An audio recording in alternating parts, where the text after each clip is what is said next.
Oh, I totally forgot what I'm supposed to say. Welcome to Meanwhile at the Castle podcast. I'm Queen Emily. I'm Queen Deborah. And we are queens of our castles, keeping the domestic arts alive. This is episode 72.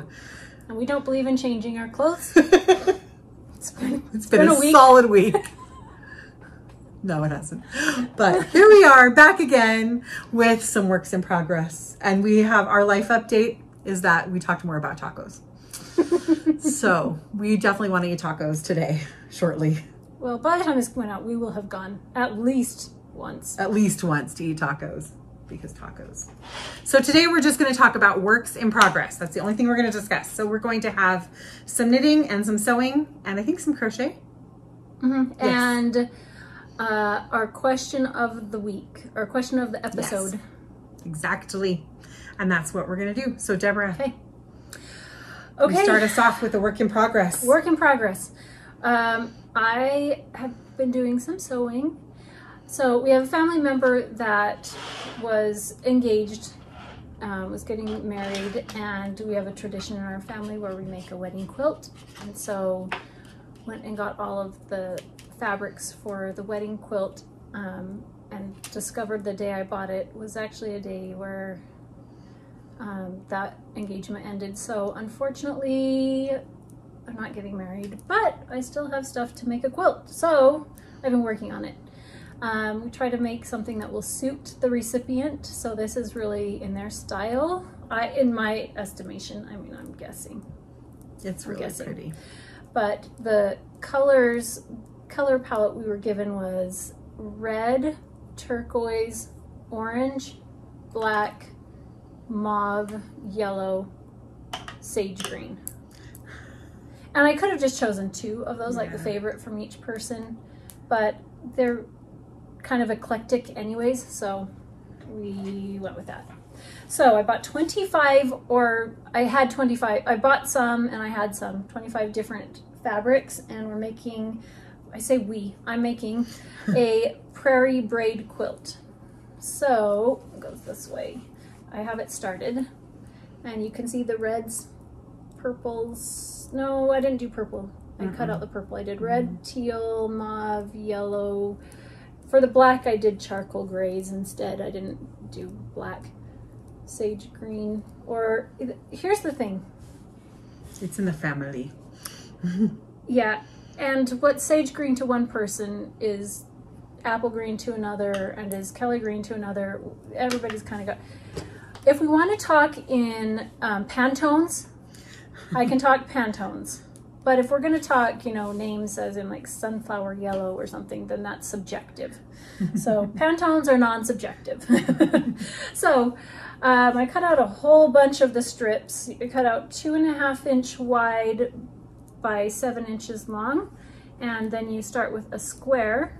And it's kind of like doing a log cabin quilt, if you've ever done that, where you do a square and then you'd sew another square and then a rectangle and a rectangle and then a bigger rectangle and a bigger, and it kind of goes around.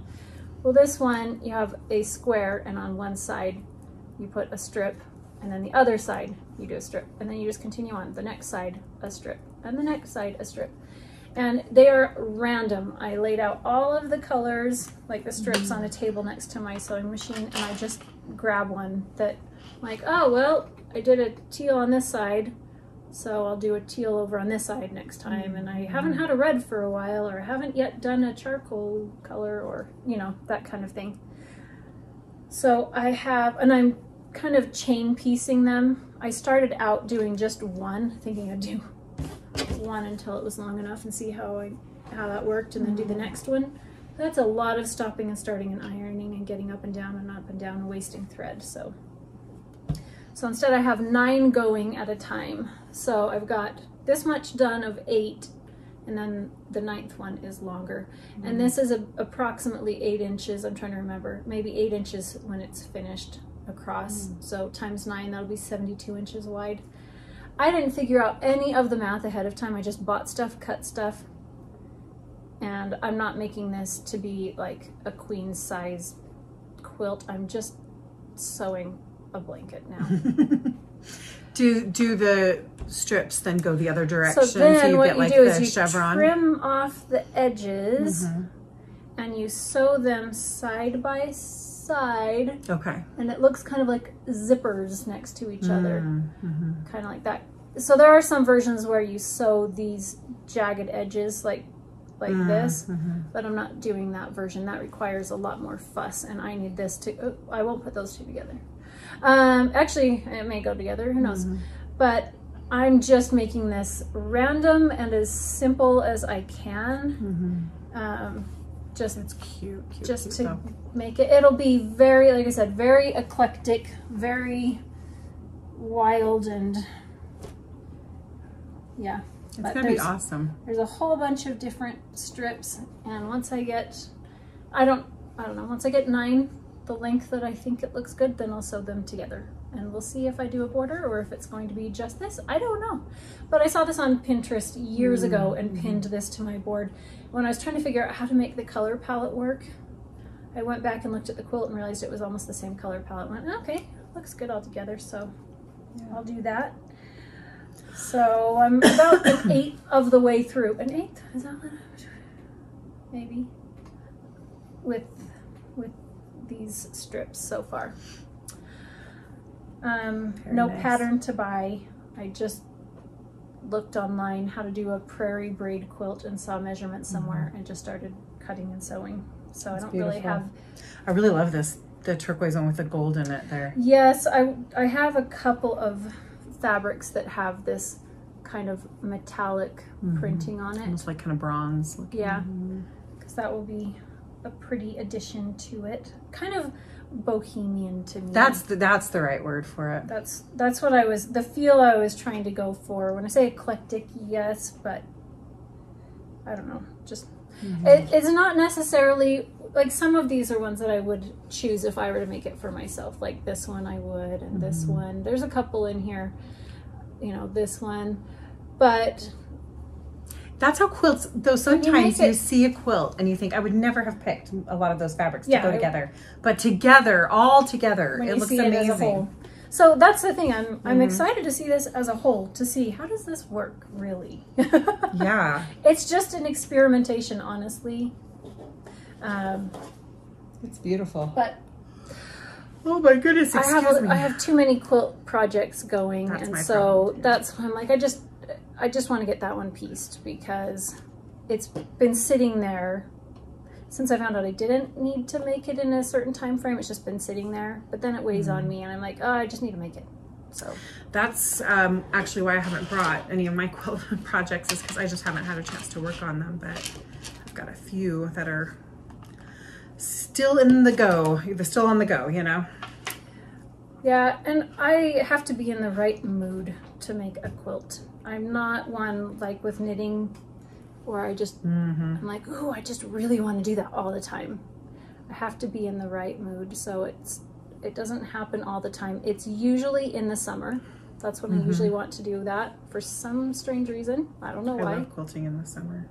But that's usually when I want to make one. Last summer, my summer project at the end of it was to make a quilt. And I made the Hart quilt. Right. So that one was so cute too. Love that one. What do you have that you're working on? I'll show you this one because it's out. This is the Henny baby cardigan. This is Hagen Huset. I've just printed it in black and white here. But it's just a cute, very basic fingering weight little baby cardigan. And this is where I am. I am adorable. Just about done. I've just got to finish off this little sleeve. I've got about 5 more rows and then the cuff. And it's got the buttonholes and you knit the front button bands along with the... That's cute. Yeah, it's really cute along with it. And so it's just got these cute little buttonholes. And I like the colorway too. And I'm trying to remember what the yarn is. This yarn is actually from Hobby Lobby. It's a wool, fingering weight wool sock yarn. No, it's not a sock yarn. It's just 100% merino. It's what they call their hand-dyed yarn set. So it does not have a colorway name, but it's just got a beautiful kind of deep forest green. It's showing up with more contrast here. It's a lot more blended in person, but it's got some blue and some darker green flecks through it. But I have all kinds of cute little girl things in my baby knits basket, but not enough little boy things. And so I just grabbed that.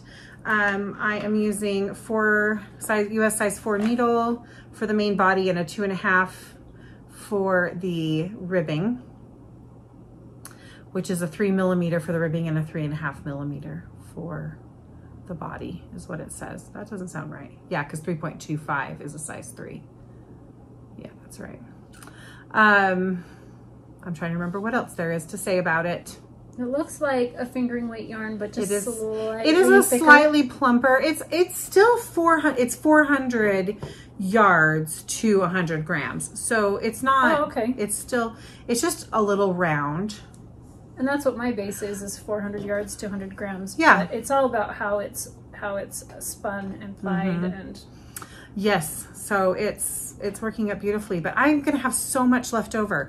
I knit the smallest size, because the pattern, let me see if I can find it. It says that it required 360 yards for the smallest. Oh no, I think this one had 390 or 390 yards for 100 grams. So the pattern calls for 360 yards for the smallest size, you know, and it's an approximate, of course. 400 for the next, 480 and 560. Oh no, meters. That was meters. Oh, that changes. And so I thought, well, I'm going to have to do the smallest size. Well, this is quite squishy because it's center pull ball. But I am really almost done, and I could definitely have knit 2 sizes up. So it wasn't exact on that, but there you go. Smallest size is still adorable and super cute. So fun. So that is just about done. I don't have any baby knits other than a couple of hats. I have my stash. Oh yeah, I've got I've got a few. I haven't been working. Sometime I should get all my baby knits out and just do a little tour of all the baby knits. Yep, right? You should. Also, I have to say, I don't have apparently a ton of size 4 needles, and I have a secret project that I can't show that is using up a couple of my size 4 US size 4 needles. What's going to use a couple of them? Well, now I got to think about this. I'll tell you later. It's a secret project. It's a secret project, so you just have to deal with it. Anyway, but I'm using some what are these? Knit Pro Symphony. So they're the wooden needles. And I miss my Chow Goose so much. This cord is the most annoying thing. That's what it is. And this join right here is the most annoying thing. But I'm like, it's just a baby sleeve. It's not that long. I can muddle through. And I even went to go get my DPNs out, but I have DPNs involved in that project. Oh. So, yeah. I'm just deal with it. I'm just dealing with it, but I'll just have to say, Chow Goo, I love you. Yes, we should write an ode to Chow Goo. Ode to Chow Goo. Everybody's got their favorite. Your cord is so smooth. Your join is so clean. You shine in the light. And I don't know what else to say. That's a different kind of needle that shines in the light. Well, like it's metal, you know, so it's like shiny. I was gonna say, because you can buy ones that light up. Oh yeah, that's true. Okay. Oh, fun. Yeah, I almost did when I was very first knitting. I almost bought those, the hooks and the knitting needles that lit up. Our friend Becky, she bought some, and she says it makes it harder to see because it's like backlit and you can't quite see your stitches. So that would be annoying.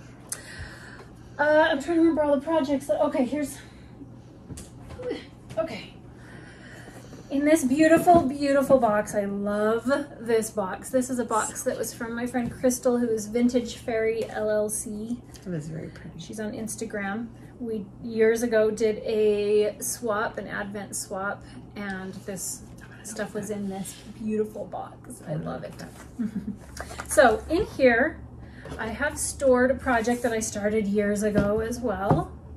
And when I did the Scrappy Projects episode, I remembered this one and pulled it out and decided I better work on it again. So this is my Scrappy Pinwheel Blanket. The pattern is by Mina Phillip. Just a minute. Let me make sure I have the right name. I think that's right, Knitting Expat. Yes, but I want to make sure I have the name of the pattern right. Pinwheel Scrap Blanket. That's what it's called.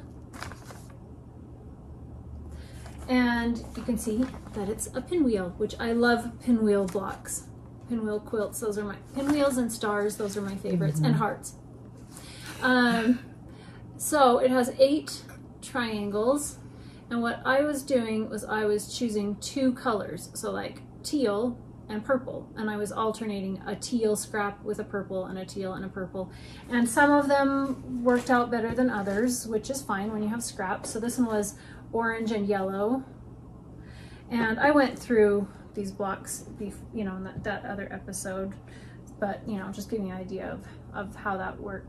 Well, when I started this, I had no yarn, no scraps, so people were giving me scraps, and it was just as they came, you know, and I had some, then I would make a block. But I realized I was not very skilled at knitting, and I had a hard time understanding the pattern and figuring it out. So every time I then had enough to do a block, I had to figure out how to do it all over again. And my gauge also changed dramatically from one to the other. Like this is a small one, and I have some that are a lot bigger.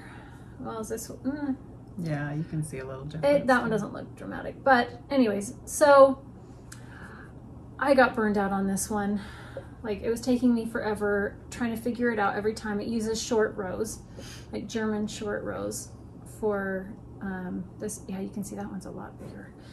I just kind of got burned out and was like, I think I'm done with this. But I didn't get rid of the blocks. I put everything in a box, the needles. Like I made myself some needles. I bought some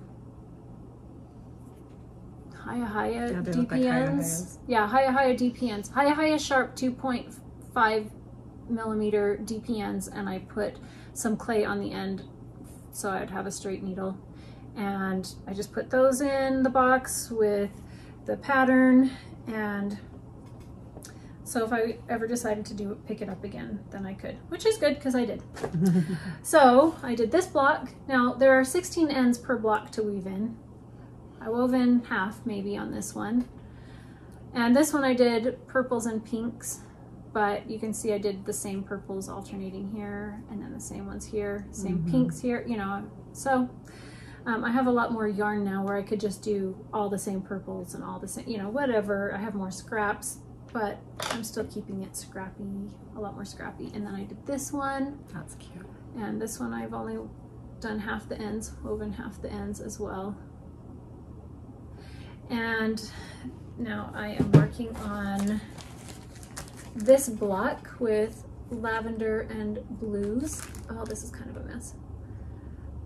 And what I've found is that if I drop one of the short rows, like the German short row, you have a yarn where you like pull it around to the other side, so you have 2 stitches on the needle instead of 1, and those get knit together.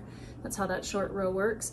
Well, if I drop one of those legs or something, somehow, I don't know, I can't figure out how to fix it. I mean, I could look at videos, but I've done that a handful of times on these. And in the end, I just decided it really doesn't matter, because can you find it on there? I did it twice on this one. So it doesn't matter. So I'm not going to worry about it. But I'm a lot more experienced of a knitter now, where I don't even have to think about the pattern. I don't have to figure it all out. I don't have to, like, you know, I was just seeing that it's no longer a stress to make it, whereas it was kind of stressful before. So now it's a fun project. But I still would like to be done, like, so I can say I finished that project, and I laid them all out, and I took a picture. I'll put that up here where you can see how many blocks I have, what they look like, and how I'm going to do one more row. So I don't remember how many I have left. So I don't know, maybe 5 or something that I have left to make, and then I can stitch them together and maybe put a border on it, call it a day. It's a baby blanket, and it's done. That's great. And then I will move on and be done with that project. So that's excellent. And then something else beautiful can go in this box. That's awesome. Oh, here's the I'm next glad you one. went back to it. Here's the next block. It's going to be just these two colors. I like This red, this one is the Mini Sweet Shop main colorway. And then this one is a single ply, which when else am I going to use it? You know, I was like, oh, I got to use that for something. So.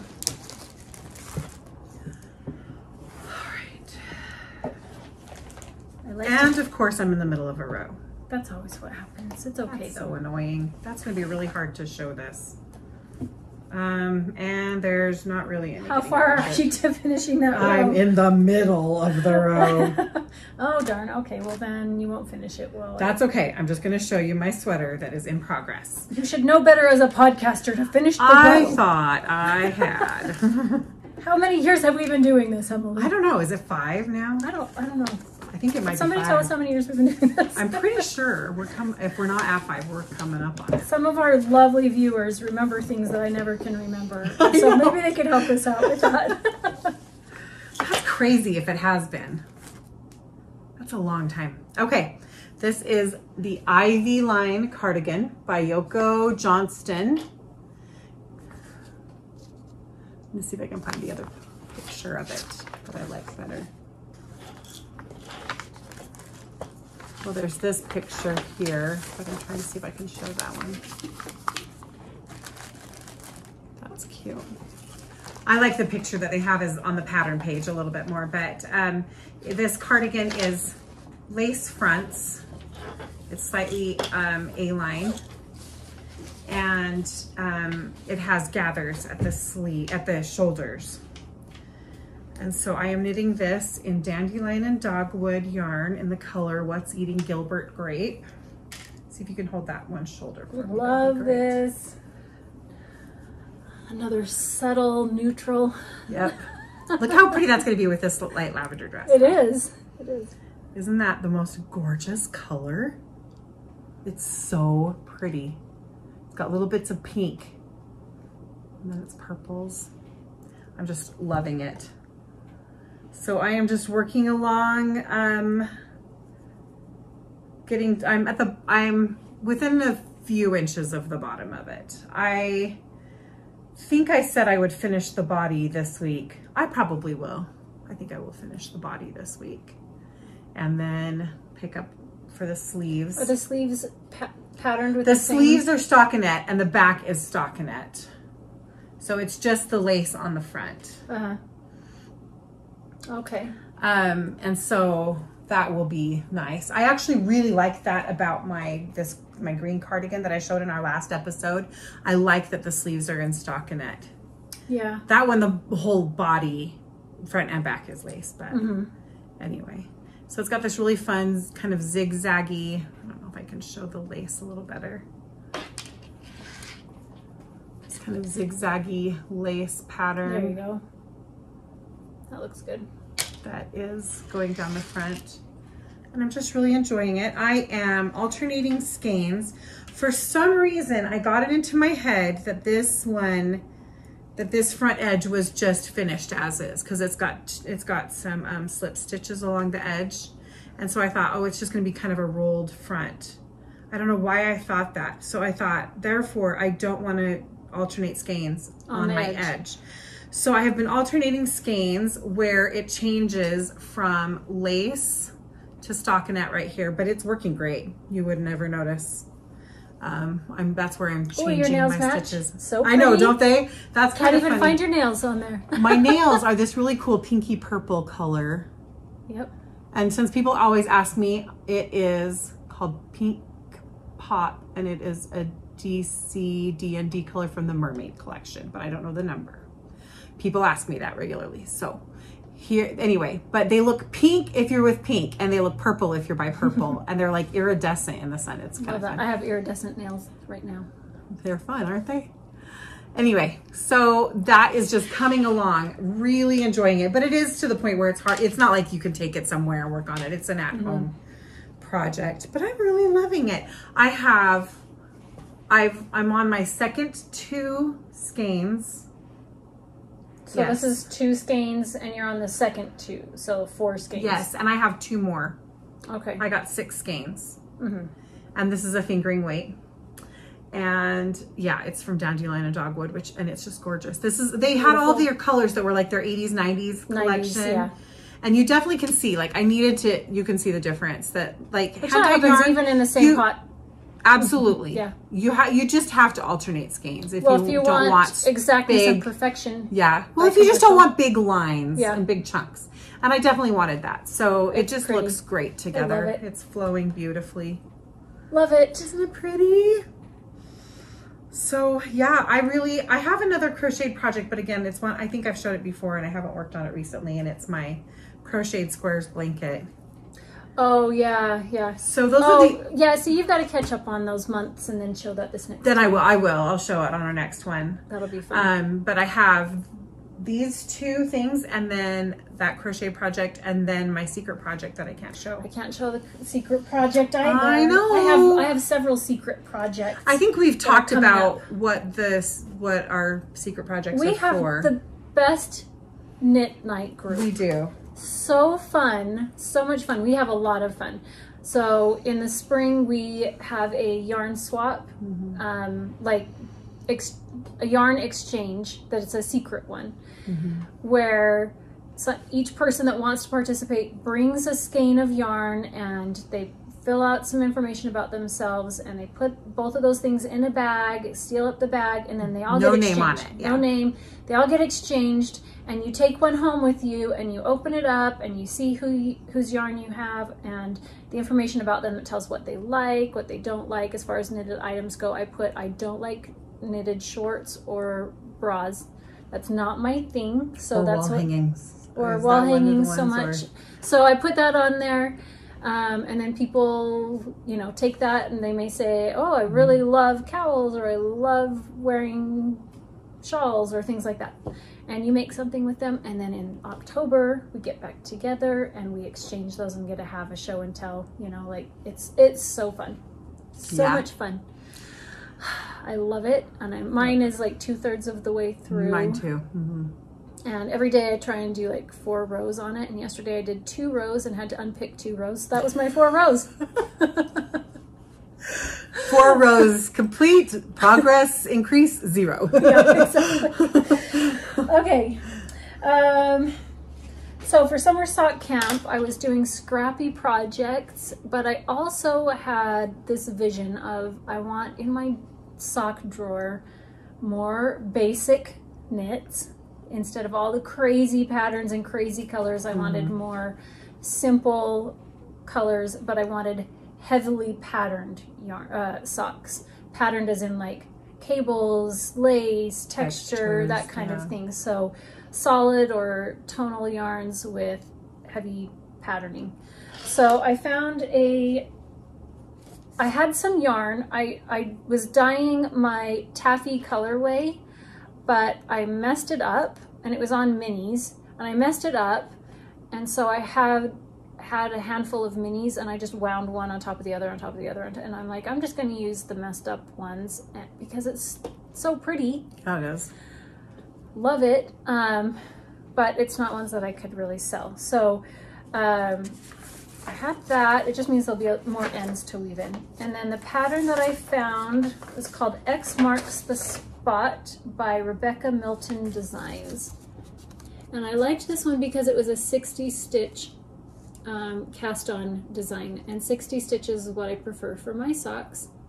So I knit the leg and the heel flap and the heel turn and the gusset decreases and part of the foot. I'm like, oh, it's so pretty. And I went to put it on and I could barely get it over my heel.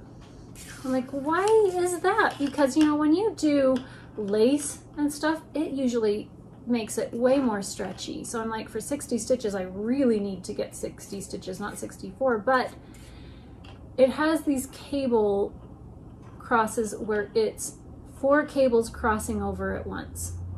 And I think that's the thing. So like 4 and 4 crossing. So it like what we have, 2. Let me see. So we're going to point with one needle. So this part is crossing through with this strand, this one, and this one is crossing with this one, all intersecting at the same point. Does that make sense? Let's see if you can see.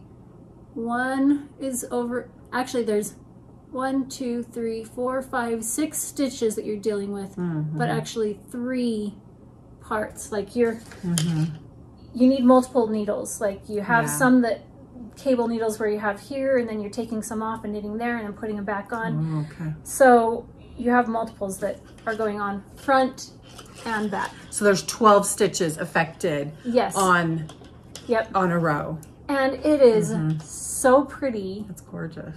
But the next stitch count higher is like 72 or something, and way too much. So I'm not finishing it. I've got to rip it out. Pause.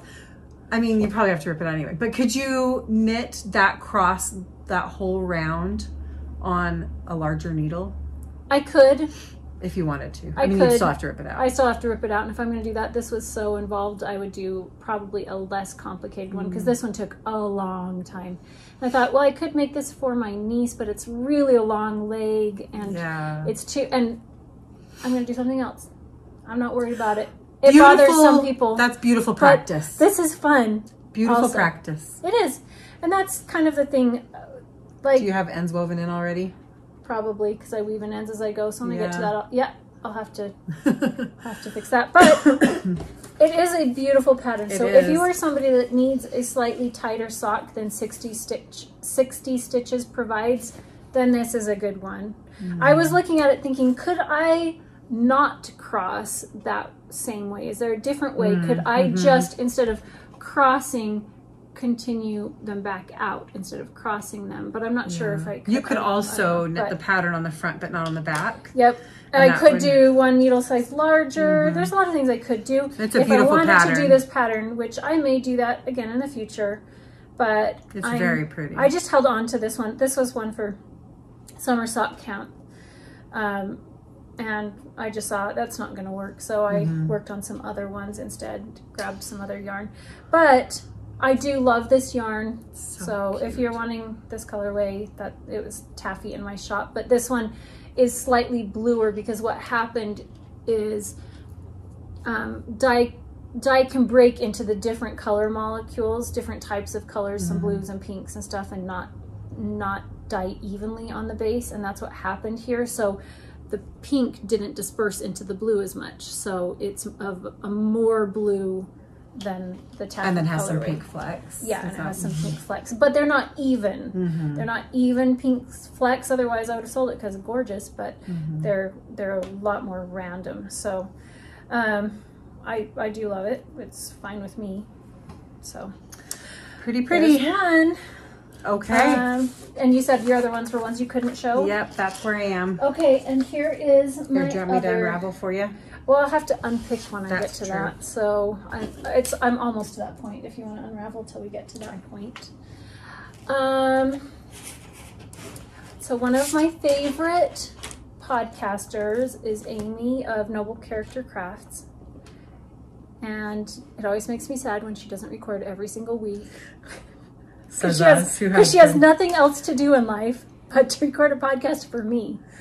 So, but I do love watching her. She is so inspiring in the way she is resourceful, creative, and giving and kind, and I love that. She was working on a project that she showed, and I immediately had to buy this pattern and go get the yarn or the thread. It's a crochet project, and it is called Cobwebs by Julia Hart. And I purchased this on Etsy. And it is little spider webs with tiny spiders crocheted in the center. I never in a million years would have... The needle went into the table. Wait, ready? Get ready. Wait, where'd it go? It's right there. We'll get it later. Oh no, just so you know, Deborah, there's a needle right there. That's a very sharp needle. My other ones are more dull. So I won't be unpicking. Yeah, I am not a super Halloween-y kind of person. I have to look at that picture. But last year, Halloween and the year before, we had a discussion. We decided we could be friends. That's good. I know a lot of people, that's their favorite, and that's fine. It's not been my favorite, but there are things that have grown on me that I like. So spider webs and spiders would never have been my thing, and I'm not really a doily kind of person, but let's put spider webs and spiders and doilies together, and now I want it. Now it all works. Yeah. Well, I saw hers, and it was so cute. So anyways, just like Amy, if you watch her podcast, this is 21 inches long and 7 inches wide. That's not very big if you were to use it as like a table runner. I mean, 7 inches wide, right there. 7 inches wide. That's really narrow, and 21 inches long. That's a little longer than 21, I'd say. Okay, not very big. So I did what she did, and I got out my handy dandy graph paper, and I sketched out the original, and I added 3 more blocks on the end here, and then I added an extra row on the outside. So I meant I had room to put the spiders, put more spiders. So especially if you're going to put something in the center here, you want to be able to see the spiders. Oh, actually, sure, that might cover 4 of the spiders. You can't put anything on the table. Nothing on the table. Nothing. Just that. Okay. You could put one creepy candle. With a taper. It can only be a taper. Yes, it has to be a taper that's right like one of the ones that there. like the red Wait, when it melts. We could do 1, 2, 3, 4, 5 tapers right there. That's what I could do. Okay, but you know the Nothing ones else. I'm talking about. Yes, They're I like do. the candles that when they melt, it looks like blood is dripping. And that would be so great on this project. Okay. Dripping red wax onto lace. Excellent plan. Yes. So anyways, I've made really good progress. Actually, I started it late last night, so I am very proud of myself. You should be. Because I don't consider myself a crocheter. But actually, I'm pretty good. I have another project that I started also that was quite complex that I figured out on my own. I did that. This one, as I'm reading the pattern, it looks complicated, but if I just read one little part at a time and figure out that one part, especially combined with the charts. Charts in crochet make so much sense. Yeah. They make everything easier. Like as soon as I discovered crochet charts, that's when I was able to crochet. Because it's really just a picture of what you're crocheting. So here it is. Here's the start that I have. And this first one has an extra little picot on the tip. And That's called a bloop. The This technical term for that is a bloop. The bloop on this end and a bloop on the other end. And then there will be another one here and then out again, and then the spiders would be down this row and on that row. Anyways, I've only made 2. I started a 3rd one here, and it takes no time to do the first 3 rounds, and then the next 2 rounds are what take. The last round takes as much as time as the rest of the center. Does it have a lot of picots on it?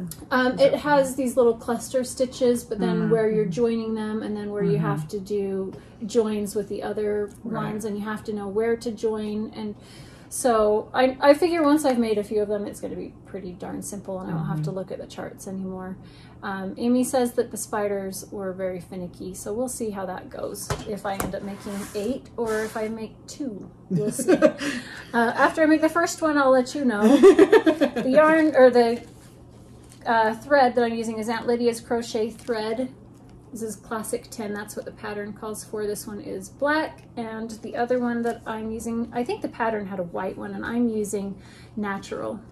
What hook are you using? And I am using what it calls for in the pattern, which I didn't have, 1.75 millimeter. It's one that you can't find as easily. So I looked online and found one for the same price as this whole set. So I got the whole set on Amazon. And those are all smaller. And these are the smaller ones, from 0.5 millimeter to 2.75 millimeter. So I have a couple, I have a handful of these, but this one is one that I went several places and couldn't find it and thought, I'll just look online. But it definitely does hurt the joints of my right hand quite, like I already know I have arthritis and deal with pain with that. So I can only I did 2 last night and my hands were sore last night. So I may be like over anticipating my abilities. Well, at the very least, you can make a coaster. I could. Yep. A candle mat to put red dripping bloody candle wax on. Oh, good heavens. So where you wouldn't see the spider in the middle anyway, so who needs a spider?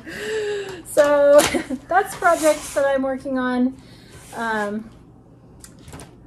And Emily is a horrible enabler. Actually, she's very good at enabling. I'm a skilled enabler. Yeah, she has a lot of practice. Deborah, look at this. Well, she's constantly sending pictures. Deborah, this looks like a sweater you would like. And I look at it like, yes. Where's the pattern? And she sends me a link. So let's find the pattern. Emily sent one that, once again, I'm always talking about needing more basic things. So definitely this one. So this is one. It's mohair. Oh, it's so pretty. It's so you. Oh, I love that. The big problem is that it would be especially you in black. Yes. And that looks like not fun to knit in black. You are correct in that. I'm going to try and get where you just see. There we go. The schematic. That's the shape of it. So that was in this book that I found on Amazon. Emily found on Amazon. Feminine Knits. Essentially Feminine Knits. And I think I got it for like $10 maybe, something like that. And I'm like, well, for $10, I mean, a pattern a lot of the time online is, you know, 6, 9, 10, 15. So then I opened it up and I started looking at the patterns and I was like, love it, love it, love it, love it. I think like 2/3 of this book I love. Oh, let me find, okay. I love this one. Okay. This one, there's the back. Now let's find the front. Okay, the front is just stockinette and ribbing, but I have to do it this way so you can see, so I don't give away their pattern. Respect the copyright. So the front has ribbing going this way and ribbing going that way, and this is stockinette, but it overlaps there and creates like this shawl collar that has a band around the waist that looks so pretty. Is it? Oh, it's not drapey. Okay. No. That's really neat. I don't know, there's 2 like that in here. And then there's a lot of cardigans. Some interesting things that maybe not my favorite. This one is one that's definitely me because it's structured. Sorry, Emily, I'm not looking at you. That's okay. And I also like that they have a lot of different weights of yarns, like from lace weight to bulky. So there's a sweater for everybody in here. This one is really pretty. I really like that one. And I think this one was fingering weight yarn. And if I remember correctly, the yardage, I would have enough with the yarn that Emily dyed for me at Christmas. Oh, that's nice. To knit this one. So I'm contemplating knitting this one, which is called Cocoa, so small and fine. That's what it says underneath the pattern. But anyways, I love this book. So this one was worth it for sure because there's a lot in here that I want to make. So now the book's not for everybody. Most of the patterns are only going up to an extra large. Small, medium, large, extra large. And their extra large bust is 43 inches. 41. They're all going to be a little bit different. Yeah. On that. So, but it's got a lot of pretty things. This one had another one of the like cross front or open. Oh yeah, look at that front. That's beautiful. This one I really like that one. Here's another one that does that same kind of thing where it crosses over the front and then has the band around the center there. So if you fall into that size range, 33 to 43, 44 inch bust, then this book will be good for you. I mean, there are some other projects that are mittens, hats, shawls, vests, stuff like that. But this one, okay, so I was looking through this and thinking, okay, for Christmas, I'm going to knit my girls' sweaters because they see me knitting stuff for myself, for other people all the time. I knit socks for them and hats for them all the time, and I've knit them sweaters as well, but they wanted less fussy, just like me, and they like cardigans. So I went to Hobby Lobby to look for some yarns that were less fussy, so like acrylic, that kind of thing that could just go in the washing machine. Don't have to worry about them being fussy at all with it. And when I was looking, I was like, I couldn't find quite the right color or the right weight for what I think that they would like. So then I was looking online and looking all over the place and just realizing how much, it was going to end up costing, which is fine, but maybe $50, $40, depending on what yarns I found, plus all the knitting time. And I'm like, once we've done that, I saw online a whole bunch of cardigans that looked almost exactly the same as what I was planning to knit for them for less money. And I'm like, we're going for not fussy. They wouldn't even care. I'm just going to buy them one. I'm going to knit myself all the stuff I want to make with the yarns I want to use, and I'm going to buy them a cardigan. That works. So that's what my plans stuff coming are. up. I know we've got lots of sweaters that I think both you and I are planning on, and lots of projects coming up through the fall months. It'll be lovely. Yep, so I want to let you know if you didn't see on the last episode, because it was at the very, very end, which this one is also at the very end. Except for we still have our question, which we can do after this. Okay, I'm going to do this one before I forget. That I'm going to be a vendor at Floxsie, Floxsie. I think I didn't put the S in last time. Anyways, that's on Instagram, but they're also online. This is an online event. So I decided to be an online vendor because it sounded, like it would be a fun way for customers to still interact kind of face to face. But even if you don't live nearby, you can still come and participate. But that's September 22nd through the 24th, and the theme is Pop Art Glam, and I have some fun things ready to release there. So if you want to be part of that release and you want to see what I have and get a discount code, then you'll want to register to go enter the marketplace there. And I'm also doing a demo on the color wheel on Saturday the 24th at 10:30 a.m. Eastern Time or 7:30 a.m. Mountain Standard Time, where I'll teach you a little bit about the color wheel and how you can use that to help you pick your projects. That's awesome. So, or pick yarn for your projects. So. Excellent. Okay. All right. Let's do our color of question. I like color of the day too. Yes, okay, this is our getting to know you question of the day. Okay. Am I doing it? Yeah, it's okay. It's your turn. Okay, good. Isn't it your turn? I don't know. Doesn't matter. It is now. Oh, wait, I want to go. So now that we're in the burr months, we're in September, I was thinking about all the back to school things that happen. And, we homeschool, so our back to school looks different than other people, but we all kind of have those memories that we have, either when you're going back to school or your kids going to school. So that's what I wanted to ask you, Deborah, was what was one of your favorite memories or things about back to school? Okay. Back to school, favorite things. Always the fashion.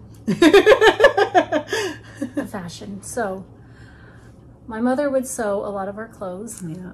And that was out of necessity at the time. Now, if you want to make your own clothes, it's because you really want to. It's not an economical thing necessarily.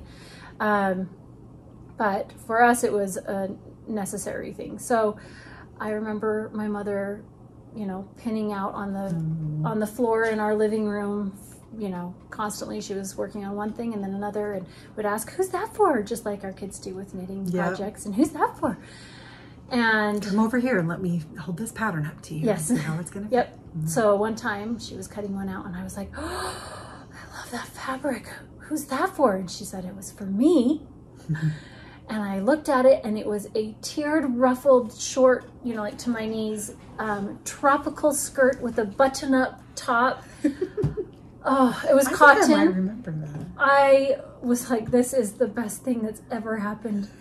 So I loved it, and I watched her make all of it, and I asked her a lot of things about, what are you doing now? And why are you doing that? And that's a lot of how I learned, was doing that. And so for the first day of 5th grade, I remember I had this laid out for the morning, and I was going to wear that outfit, and everyone was going to be impressed by this amazing outfit my mom made. And in the middle of the night, maybe 2, 3 in the morning, I woke up in extreme pain. It was so bad that I couldn't even really cry out. I was sharing a room with a sibling. We had bunk beds, and she was on a bunk bed up above, and I was trying to wake her up, but she couldn't hear me, and I managed to roll off of my bed, and over the next, I don't know how long, it seemed like an hour, army crawl up several flights of stairs to the door of my parents' room. And I was just laying outside the door on the floor and just like knock, and then knock and lay down. And I was in so much pain. And my mom finally heard me and came out, and she's like, okay, help me get into a little bed that she made for me on the floor there. And I just, oh, it was awful. And I couldn't go to school the next morning, and I was so sad. And she says, why don't you see if you can just go get dressed while I take the kids to school? And I couldn't even get down the stairs. She had to help me down the stairs. I couldn't get dressed. My sister helped me get dressed, but I couldn't get to school. So I laid there all afternoon, and my mom made an appointment for me for the doctor for the next day, and she decided it wasn't good, you know, I needed to get in today. So she took me in and found out that I had appendicitis, and my appendix had ruptured, and it had ruptured hours, like in the morning, in the middle of the night. And so it had been ruptured for 12 hours or so. And so I had surgery on my first day of 5th grade. And you know what? That outfit that I wore, they said they cut it off of me. It was a little skirt that you could like unbutton, take the, like, how big was I in 5th grade that you had to cut off my outfit? I never got to wear it. Deborah, why is this your favorite memory? Because the outfit was so great. I'm like, I kind of had a smirk on my face, I think, listening to you tell that story. Not because the story is smirk worthy, but just because you picked that one as your favorite memory. That's a good one to tell too.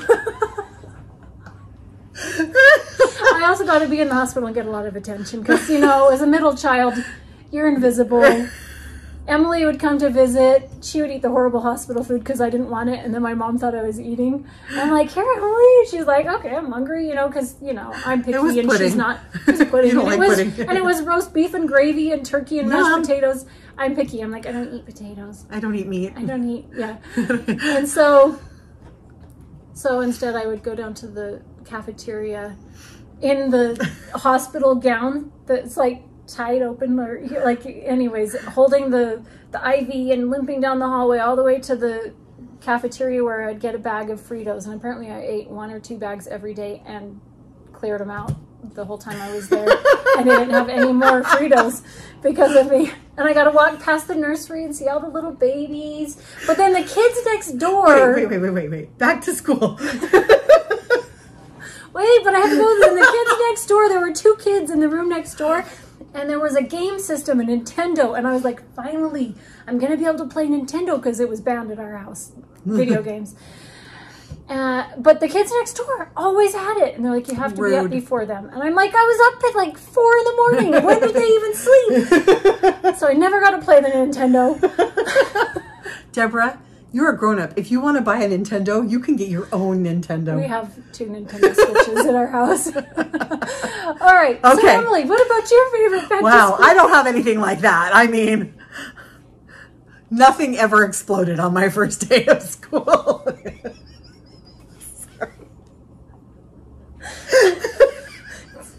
Body parts. Okay. Okay. Breathe. I was going to say, for me, it's all about the school supplies. Okay. And specifically, that's more reasonable. specifically the colorful pens. Oh, yes. Like pens that have different color inks.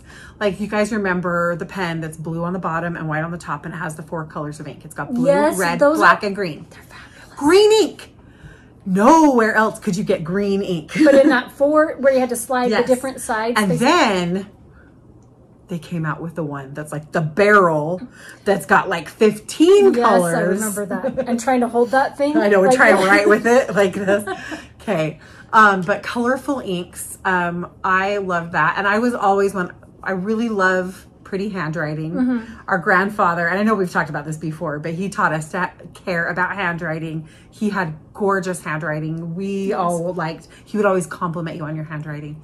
So for me to like write pretty things with pretty bright colors of ink and the binders, and I had a Trapper Keeper. Actually, it was never a Trapper Keeper. It was the knockoff of the Trapper Keeper. It was like the Smiths, the one that Kroger or Smiths or whatever, the version of it. But that kind of a thing. So paper, but like there is nothing as good as new notebooks, new paper, new pens, new pencils. Like that is the best thing. I still get giddy over that. I still go down to the school supply section. Oh yeah, every year. And I buy myself things. I don't really need them. My favorite pen in the whole world are the G2 pens, but you get the ultra fine. Yes. So they're the what is it? 0.035. They're fantastic. And I can't find and I can't find those in all the colors. I have those in black, but I did find the fine point in a big pack of all the different colors, and I got those for myself this year.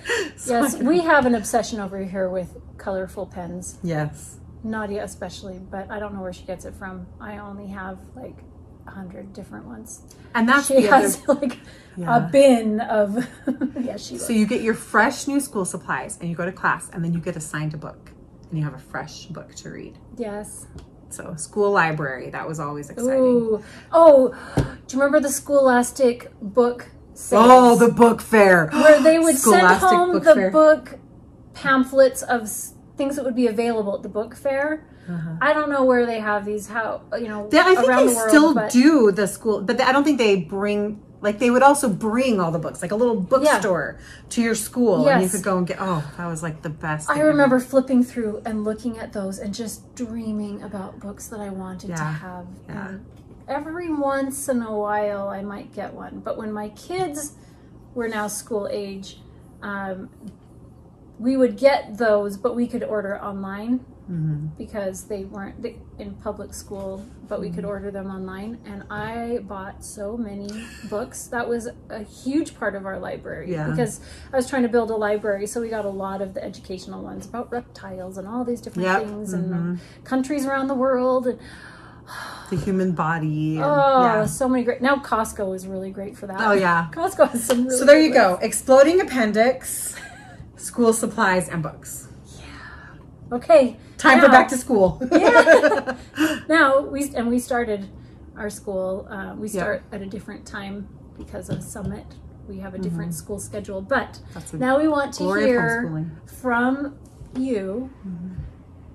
What is your favorite part, and if you have an exploding appendix or any other exploding body part that you want to share. We don't want. We probably should exclude that. No, keep it. Don't describe it. No. Let's just because I did doesn't mean you have to. Okay, share your favorite back to school memory with us, please, so we can get to know you better. And that's enough from us. I mean, honestly, we should just stop right there. Let's get some tacos. Tacos. Okay, see you, bye.